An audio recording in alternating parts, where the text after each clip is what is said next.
Hey guys, it's me, Jenna with White Witch Parlor. Thank you so much for coming back to watch another one of my little magical episodes. Today, as you can see, I'm in a totally different location. I'm actually in a really cool historic hotel while they work on my house a little bit this week. So I'm going to be not as active online, but I wanted to take this downtime to just answer some of your questions. And I thought, what not a better way than just to make an Ask Jenna tea time with the White Witch video. So grab your favorite cup of tea. Today I don't have many of my cups with me, so I'm just drinking some good old chamomile tea.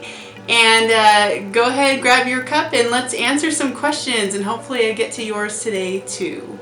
Cheers! Alright, so the first question comes from Facebook. Her name is Jennifer Foster, and her question is, how do you raise vibrations during really hard times? And this can also go through times that are just a lot of changes happening in your life.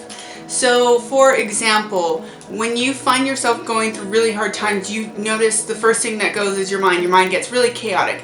And then you start eating really bad. You start losing sleep patterns. Everything gets kind of up in a whirlwind. So then that starts to mess with your spirit and your spiritual growth and evolution. So you want to really focus on all three of these things. So start with your mind. Keep your mind centered, focused, and keep your body balanced. Keep eating as healthy as you can, no matter how much the stress, because the moment we start diving into junk food, especially during turbulent times, is the moment we start really just unraveling, because then it leads from one junk food to the next, and then before you know it, you're eating bad all day long, and that causes a vibrational pull away from your highest good. So you want to really focus on eating clean, healthy, and light during turbulent times. This is the same with the full moon. And you want to make sure that you're getting your rest and your sleep, and try to schedule things accordingly so you're not getting all chaotic. Make sure you ground and center all your emotions before you talk, because sometimes you might talk emotionally and you might say the wrong things to the wrong people and upset people in your life. So make sure that you're keeping your center and finding your center, and just meditate a little bit every day if you can. I know when times are tough, it's hard, and you tend to forget all these things, and you can keep a journal to help you keep your day in balance and your mind focused. You'll find your problems to not be as bad. The next question also comes from Facebook, and her name is Rose McConney, and she says, hi Jenna, how do you find background music for meditation or simply to raise your vibrations? What would you recommend some? So for me to raise my vibrations, I like listening to really soft, gentle, like Zen music you find in a spa. But I really like stuff that gets me up and happy and excited. And one of the beautiful artists that brings this to life for me is Lorena McKennitt. Her music just makes my spirit dance. She makes me want to sing and twirl around the living room. And so when I notice whenever I'm in an emotional, like, upside down moment, I want to listen to Lorena McKennitt, and she brings me right back up. There's so many other artists. I could sit here, because I love music, and I could sit here and list so many other ones, but if you maybe make a station on a Pandora channel for Lorena McKennitt, you might get some other suggestions following. And yeah, it really depends on your mood too. Do you want something that's going to make you feel a beat, or do you want something that's smooth and gentle? So find something that makes your heart just excited and stick to that. The next question also comes from Facebook of Tashina Brown, and she says, what do you think of emoji spells? And I have used a few, and I like them. There are some people who look down on this, or tech magic in general. What are your thoughts? So emoji magic, in case you're wondering what that is, that's basically casting spells using emoji on your phone. And the cool thing about that it is something that we carry in our pockets all the time. So our phones and our technology has really been able for many witches to become their new book of shadows that they're carrying with them all the time. So when you're casting spells, you don't always have all your tools with you, especially if you're traveling or staying at someone else's house for a night and you want to do some magic and you're feeling just drawn to cast a spell. Emoji magic, you can use certain emojis to basically cast your magic and set your intention.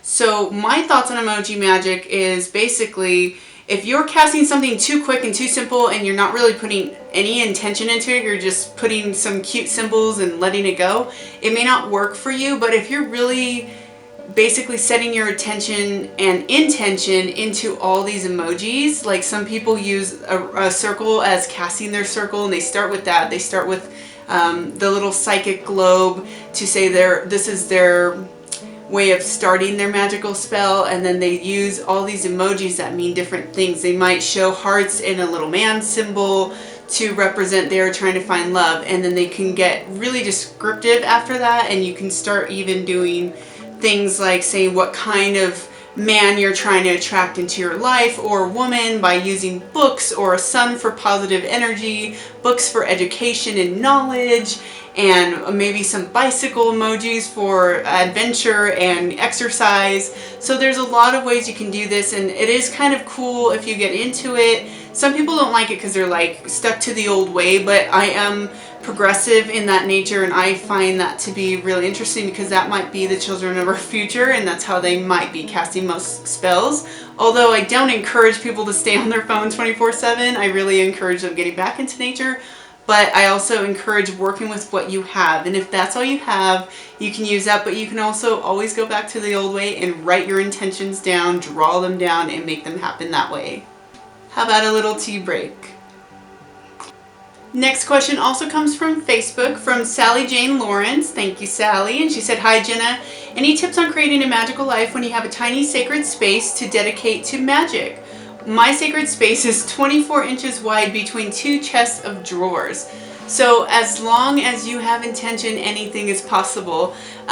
You can use any corner of your room. If you literally only have one tiny little tabletop to work off of, it doesn't matter. All you need is a few things, and again, all it goes back to is your intention and your thoughts. And from there, it all can become so much bigger on a different level that you may not see in the physical realm anyway. So your whole room, the whole energy you're in, will be cast with magic, even if you're just working off one tiny little table. Second part of that question is creating a magical life. And if you're creating a magical life in general, you don't really need a space in particular. This just means about waking up and setting your day with gratitude. It means carrying on with that gratitude, being aware of that gratitude at all times, and being aware of your thoughts and your emotions and how you are responding and treating other people. Because if you believe in magic and what you put out into the world, you also believe that that's what comes back to you.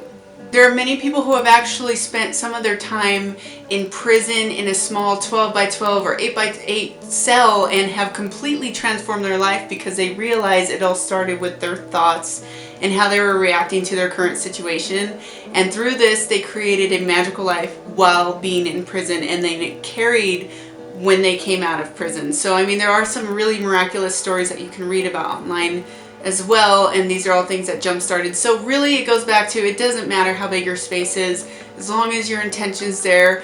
If you're seeking a bigger sacred space to work with those, keep that intention going, keep it going strong, keep manifesting, keep visualizing what you want in the future. If you want like a full room for magic casting, keep visualizing that and it will come to you, I promise. So now I want to move to some Instagram questions. So I'm going to start with, I'm so sorry, I don't know if I'm saying this correctly, but I think it's Ali XAN. Just going to go with that. So basically she said, "What's the best way to connect with individuals who are like-minded and who will support your journey through this life?" So what you put out, you attract, right? So if we're doing that, we're basically going to start attracting the people we want in our lives. And there is a saying for that. It says, your vibe attracts your tribe. And this is very true. The people you're surrounded by now are people who are very much like you in different ways. If you find yourself changing groups of friends often, then you're definitely transforming a lot. So you need to kind of find yourself. It sounds like maybe when someone's doing that, they're not really being the true them. So if you're being yourself and you're not worrying about judgment or what other people think, you will attract those other individuals who are very much like you, and they will support you because they will respect the fact that you are being you no matter what people think, and you don't care about judgment. And that's a really beautiful thing. So if you have a group of friends now or people around you in your life that just don't seem to get what you're doing, start changing your vibe so you can attract the tribe that you are looking for in life. And then those people will become your, basically like your soulmate friends. So these are people who will stick with you through thick and thin, and they will really understand you. And that's magic right there. That is so much magic. So I hope that helped. Next question comes from Instagram as well, from user Fruit and Veggies. She said, cool, have you ever been in a coven? I'm thinking of starting one. Do you have any advice? And no, I have never been in a coven. I do like to surround myself with like-minded individuals, but I do like to be solitary because I don't want my own opinions and personal spiritual growth to be swayed strongly by other people. And it's really good to look up to people, but I feel like when you're in a coven, you tend to only look up to one person, like one high priestess, one person who seems to know more because they've been practicing longer, and it's good to learn from them. But I'm really, really big on learning from multiple people, even people who are just starting out, because you actually learn from them and you're teaching them. So it's really fun to have that kind of trade-off. So I can't say that I have been in a coven. I don't ever really think or desire to be in a coven, but I do like to be surrounded by like-minded individuals. If you are going to start your own coven though, I do recommend that make sure everyone's heart is in the right place before you do so. Make sure that there's, you know, you leave the gossip out the door and you don't get involved in all that drama. Just make sure that everyone comes with the right energy. Everyone grounds their energy before entering your circle and your sacred space. So you want to be careful who you're inviting into your life to work magic with, because you don't know what people's intentions truly are sometimes. So make sure they're people you can trust and feel, and use your intuition. It will tell you if someone's not maybe the right person to be part of your coven. So I hope that helps. The next and last question comes from Instagram, and her question from Ligaletta.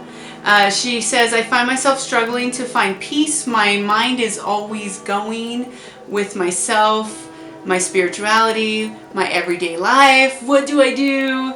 Thank you so much. And so if your mind's going all the time, you need to meditate more. You need to really find yourself and find your center and your energy.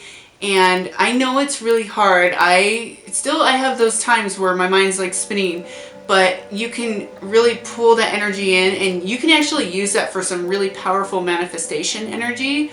But if you can teach yourself to first ground it and center it into you and really pull the energy in, because right now you're literally, your aura's going like this.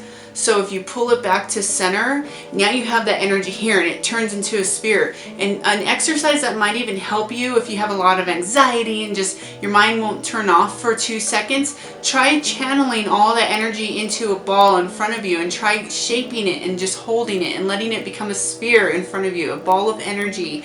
And you can use that energy to heal yourself as well. You can move the ball around your body, run it through your chakras. I know you might be like, this sounds a little crazy, but it's all energy, and you may not see it, you may not even feel it at first, but eventually you will start to learn your own energy, and through that you'll be able to better channel your energy inwards instead of letting it be like spiky, chaotic aura. So that's a really good exercise, and also just balancing your daily schedule, making sure you're allowing time for stuff, all the common sense stuff. You know, if you have a really, really busy life and it's getting too hectic for you, maybe there's something you need to weed out of that too. So I hope that helps you and a lot of other people, because I know a lot of people struggle with anxiety and sleep patterns get messed up. I know I myself have been guilty of that this past week, because there's so much going on in my life, like moving and closing up this other house that we're dealing with and staying in a hotel, and it's a lot of uprooting, and I'm not just home in my environment. So what I've found myself doing is not only these videos for you guys, because this really helps me, it's like a meditation, it's like a video diary, but it also helps me when I wake up a little bit earlier, because I allow more time in my day to get some things done. So I'm not waking up late and kind of chaotically searching for stuff and trying to organize my life. So like I said, I like to also go to bed earlier and do all that stuff. I really try to work with the sun and the moon at that point, because if my body's out of alignment with that, it throws me off in a lot more ways than usual. So because of all my chaoticness happening right now, I'm also choosing not to work on products at the moment. So I'm still doing graphics, I'm still doing posts for you guys, but I'm weeding the other thing out of my life right now, because if I do that, my energy I don't feel is good enough to put in the products I offer for you guys. So I want to wait until next week when I can get more grounded and centered and then get back to my normal routine. So anyways, I hope this video helped a lot of you guys. I love answering questions for you. I might try to do more videos like this because it seems like you guys do like it. If you did, you can always give it a big thumbs up. You can subscribe to my channel for more videos, and you can share it with your friends. So I love you guys so much, and have a beautiful, blessed week. Mwah. Bye.